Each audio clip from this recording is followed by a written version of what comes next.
Assalamualaikum warahmatullahi wabarakatuh. Salam sehat untuk teman-teman semua, terutama yang menonton video ini. Semoga kalian selalu diberi kesehatan dan dilancarkan rezekinya. Dan yang paling penting selalu dalam keadaan bahagia. Dan salah satu kebahagiaan masyarakat Indonesia, kita semua adalah melihat Indonesia lolos ke Piala Dunia. Mari kita doakan semoga timnas kita, timnas Indonesia, diberi kelancaran dalam perjuangannya menuju Piala Dunia 2026. Oke teman-teman sekalian, di video kali ini saya ingin membahas soal pemain keturunan Indonesia yang membuka diri untuk dinaturalisasi dan membela timnas Indonesia, tapi sayangnya teman-teman harus gagal karena tidak direstui oleh FIFA. Ada dua pemain yang sebenarnya batal membela timnas Indonesia. Salah satunya adalah Rian Flamingo, seorang pemain muda, bek tengah PSV Eindhoven yang beberapa hari lalu baru saya bikin bahasannya ke kalian semua. Berdasarkan beberapa pertimbangan, kemungkinan besar Rian Flamingo ini tidak akan bisa dinaturalisasi oleh timnas Indonesia meskipun ada tanda-tanda bahwa dia ingin bergabung. Jadi teman-teman, meskipun pemain berusia 21 tahun ini menunjukkan minat, keinginan, kenyataan yang ada menunjukkan bahwa proses naturalisasi yang kita harapkan dari pemain ini itu tidak akan mudah. Tidak mudahnya adalah karena kemungkinan proses naturalisasi pemain ini itu tidak akan direstui oleh FIFA karena terbentur oleh salah satu aturan yang ada di FIFA mengenai pemain yang boleh dinaturalisasi. Yang jelas teman-teman, salah satu poin kenapa Rian Flamingo ini terhambat untuk dinaturalisasi adalah karena garis keturunannya yang terlalu jauh. Dia memiliki keturunan Indonesia melalui nenek moyangnya, yaitu di Suriname, negara yang kita tahu memang sangat terkenal dengan komunitas keturunan orang Jawa. Di sana banyak sekali gitu. Hal ini berarti bahwa darah Indonesia yang mengalir di dalam diri seorang Rian Flamingo itu hanya berasal dari buyutnya. Ini berarti garis keturunannya sudah melebihi 3 generasi, yang kemudian bertentangan dengan syarat FIFA untuk perpindahan federasi. Di dalam aturan FIFA, syarat seorang pemain keturunan bisa dinaturalisasi itu harus memiliki garis keturunan sampai ke kakek atau nenek, bukan ke buyut.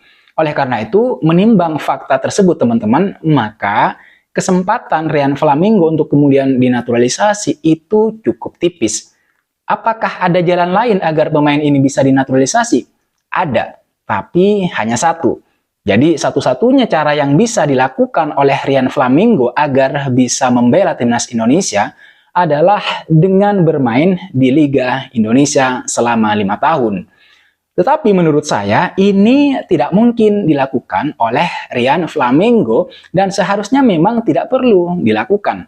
Karena kalau sampai harus bermain di Liga Indonesia demi bergabung gitu ya, demi bergabung dengan timnas Indonesia, saya kira itu akan menjadi sebuah kemunduran bagi karirnya teman-teman. Karena kita tahu semua bagaimana saat ini kondisi liga dalam negeri kita. Saya tidak sedang menjelek-jelekkan kualitas liga dalam negeri, tapi kita tahu semua kan bagaimana liga dalam negeri berjalan sejauh ini, apalagi sebelum PSSI dipegang oleh Pak Erick Thohir. Rian Flamingo ini sekarang bermain di Liga Elit Belanda bersama PSV Eindhoven yang merupakan salah satu klub terbesar di Eredivisie. Kalau dia sampai rela bermain di Liga Indonesia teman-teman, itu berarti dia turun ke level yang lebih rendah. Dan itu bukanlah pilihan yang mudah bagi seorang pemain muda potensial seperti Rian Flamingo. Maka daripada harus turun ke level yang lebih rendah, saya pikir dia harus fokus untuk kemudian berkembang di Belanda dan harus melepaskan keinginannya untuk membela timnas Indonesia. Jadi ya harus mengembangkan diri di sana gitu daripada kemudian bermain di Indonesia. Sebenarnya Rian Flamingo ini bukan satu-satunya pemain keturunan yang sulit hingga berujung batal dinaturalisasi. Karena sebelumnya itu juga sudah ada pemain yang batal dinaturalisasi gara-gara persoalan yang sama teman-teman, yaitu garis keturunan yang terlalu jauh.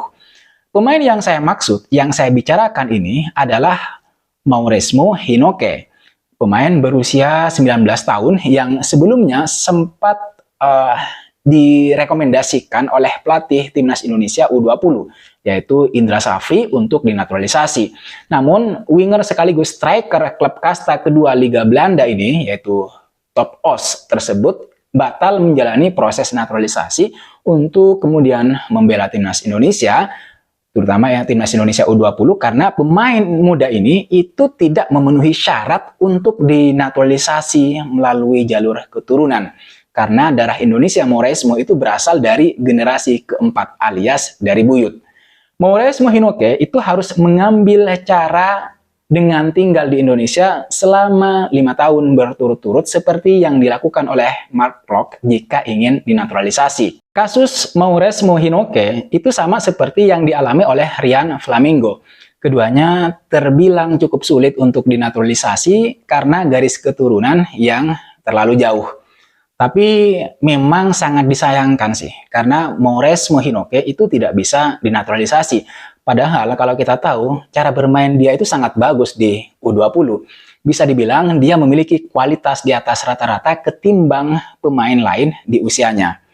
Ryan Flamingo itu juga sama, dia memiliki kualitas yang sangat bagus. Hingga PSV Eindhoven itu berani menebus pemain muda ini sebesar 156 miliar rupiah dari FC Utrecht. Bahkan saat ini nilai pasar pemain muda yang satu ini itu menyentuh angka 208 miliar. Kalau kita lihat dari nilai pasarnya, kita bisa sedikit mengambil kesimpulan bahwa pemain ini memiliki kualitas yang tidak kaleng-kaleng, teman-teman. Karena harga itu selalu pasti beriringan dengan kualitas. Semakin bagus kualitas seorang pemain, maka semakin mahal juga nilai pasarnya. Begitu juga sebaliknya. Jika seorang pemain memiliki nilai pasar yang tinggi, nilai pasar yang mahal, berarti dia memiliki kualitas yang tinggi juga. Tapi memang harus disayangkan karena pemain ini tidak bisa kita naturalisasi. Aturan FIFA sendiri mengatur siapa pemain keturunan yang bisa dinaturalisasi. Ini berlaku secara umum. Pada Januari tahun 2021, FIFA mengubah aturan bahwa pemain yang terikat dengan satu kewarganegaraan itu memiliki pilihan untuk beralih kesetiaan ke negara lain. Dijelaskan bahwa pemain yang dapat bermain dalam pertandingan internasional untuk salah satu asosiasi selain memegang kewarganegaraan yang relevan, dia harus memenuhi setidaknya 1 dari 4 syarat. 4 syarat itu adalah yang pertama, pemain tersebut lahir di wilayah negara yang bersangkutan. Dalam hal ini, kalau ingin bergabung dengan Indonesia, maka dia wajib harus lahir di Indonesia. Dimanapun kabupaten atau kotanya, yang penting di Indonesia. Kemudian yang kedua, ibu kandung atau ayah kandungnya itu dilahirkan di wilayah negara yang bersangkutan, ya di Indonesia. Yang ketiga, nenek atau kakeknya lahir di wilayah negara yang bersangkutan. Dalam hal ini ya Indonesia, kalau itu orang Indonesia. Kemudian yang terakhir, pemain tersebut telah bermukim di wilayah negara yang bersangkutan sekurang-kurangnya 5 tahun saat usianya 18 tahun ke atas. Selain itu, teman-teman, FIFA juga mengatur bahwa pemain yang sudah memperkuat timnas senior sebuah negara dengan 3 kali caps atau lebih itu tidak dapat membela timnas negara lain. Itu 4 syarat yang harus dicek dengan sangat hati-hati apakah seorang pemain itu memenuhi kualifikasi atau tidak. Paling tidak, 1 syarat itu harus terpenuhi agar bisa dinaturalisasi. Kalau kita mengacu pada 4 syarat tersebut, maka baik Mauresmo Hinoke maupun Ryan Flamingo yang saya bicarakan ini sama-sama tidak memenuhi syarat untuk kemudian dinaturalisasi dan bergabung dengan timnas Indonesia. Bukan tidak memenuhi, tapi prosesnya masih sangat panjang dan rumit serta berat. Tapi tidak apa-apa karena memang tidak semua pemain keturunan itu bisa kita naturalisasi. Pemain yang bisa dinaturalisasi bukan asal punya darah Indonesia di dalam tubuhnya, melainkan juga harus memiliki kualitas di atas rata-rata pemain lokal yang kita punya. Itulah kenapa sejak memimpin timnas Indonesia, Shin Tae-yong teman-teman, itu sudah mengincar pemain-pemain grade A untuk dinaturalisasi. Meskipun pemain yang levelnya grade A ini datangnya ya agak-agak akhir gitu. Seperti misalnya ya kita tahu Messi Hilgers dan Kevin Dix. Satu pemain grade A lain yang masih sedang dalam incaran PSSI dan Sintayong itu adalah Ole Romeni dan Jairo. Ole Romeni ini dibutuhkan untuk kemudian mempertajam lini serang timnas kita. Sementara Jairo dibutuhkan untuk menambah kekuatan di lini tengah bersama Tom Haye, kemudian Ivar Jenner, dan Nathan. Itu yang kita butuhkan di lini tengah dan lini depan. Saya harus mengulang dan menekankan bahwa kita memang butuh memperkuat lini tengah dan lini depan timnas kita. Dan menurut saya proses naturalisasi pemain belakang, ya setelah Kevin Dix ini, ya perlu dihentikan dulu lah untuk fokus mencari pemain yang bisa mengisi lini tengah dan lini depan. Seperti yang saya bahas di konten-konten saya sebelumnya.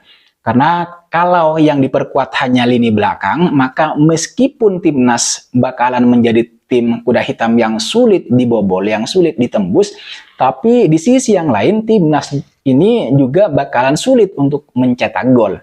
Contohnya adalah saat timnas kita harus kalah dari Cina dengan skor 2-1. Akan tetapi, walau bagaimanapun kita tetap harus mendoakan, terus berdoa. Tidak henti-hentinya berdoa agar timnas Indonesia, teman-teman, bisa lolos ke putaran final Piala Dunia 2026. Itu harus kita lakukan. Oke teman-teman sekalian, saya kira itu yang bisa saya bahas, saya kira itu yang bisa saya ketengahkan ke kalian semua di konten kali ini.